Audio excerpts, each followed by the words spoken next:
अरे बाबू भैया ये तो जल ही नहीं रहा है यार, फाइनली जल गया। चलो चलते हैं। अबे मोटे ये क्या कर दिया तूने यार? बाबू भैया अब हम लोग क्या करें? सुनो मेरी बात, सब बेहोश होने की एक्टिंग करो जल्दी। सुनो चंपा, देखो इन दोनों को क्या हो गया, जल्दी आओ इधर, जल्दी जल्दी जल्दी दौड़ के आओ।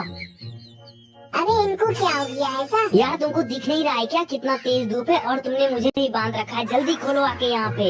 यार इनको तो डॉक्टर के पास लेके जाना पड़ेगा, रुको मैं आती हूँ। यार चंपा और तेज जल्दी चलो जल्दी चलो। अबे साले जा ही तो रही हूँ। पार्ट 2 देखने के लिए अपना नाम कमेंट बॉक्स में